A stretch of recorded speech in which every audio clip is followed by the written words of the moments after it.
পাশাপাশি চেয়ে দেখি অবকাশের অন্ত নেই কোথাও।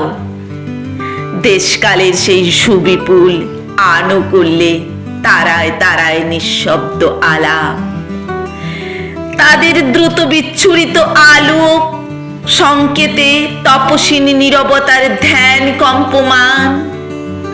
অসংখ্যের ভারে পরিকীর্ণ আমার চিত্ত, চারিদিকে আশু প্রয়োজনের কাঙালের দল।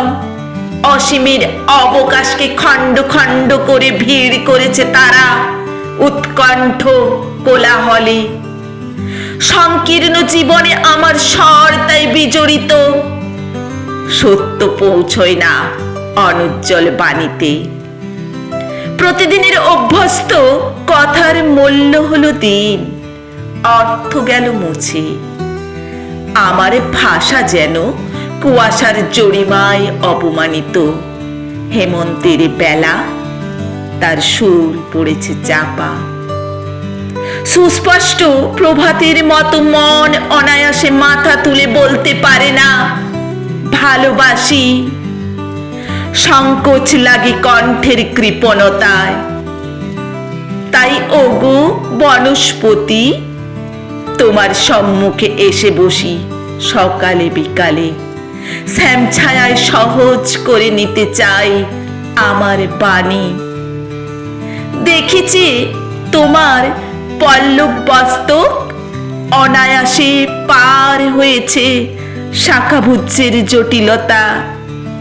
জয় করে নিয়েছে চারিদিকে নিস্তব্ধ অবকাশ। তোমার নিস্তব্ধ উচ্ছ্বাস সেই উদার পথে উত্তীর্ণ হয়ে যায় সূর্যোদয় মহিমার মাঝে। সেই পথ দিয়ে দক্ষিণ বাতাসের স্রোতে অনাদি প্রাণীর মন্ত্র তোমার নবকিশলয়ের মর্মে এসে মেলে।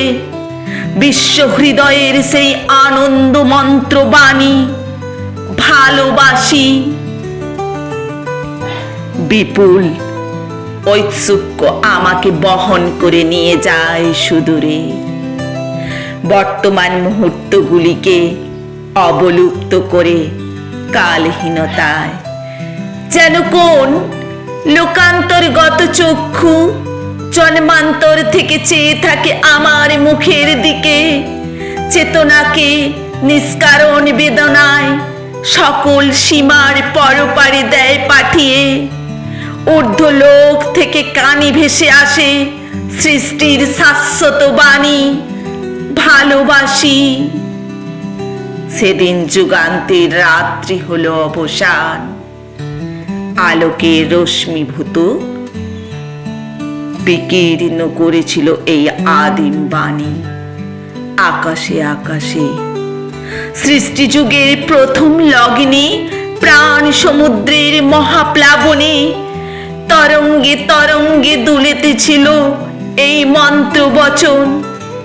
এই বাণী দিনে দিনে রচনা করেছে স্বর্ণচ্ছটায় মানসী প্রতিমা। আমার বিরহ গগনে অন্তসাগরের নির্জন ধূসর উপকূলে। আজ দিনান্তের অন্ধকারে এ জন্মের যত ভাবনা যত বেদনা নিবিড় চেতনায় সম্মিলিত হয়ে সন্ধ্যাবেলার একলা তারার মতো জীবনের শেষ বাণীতে হোক উদ্ভাসিত ভালোবাসি ভালোবাসি ভালোবাসি।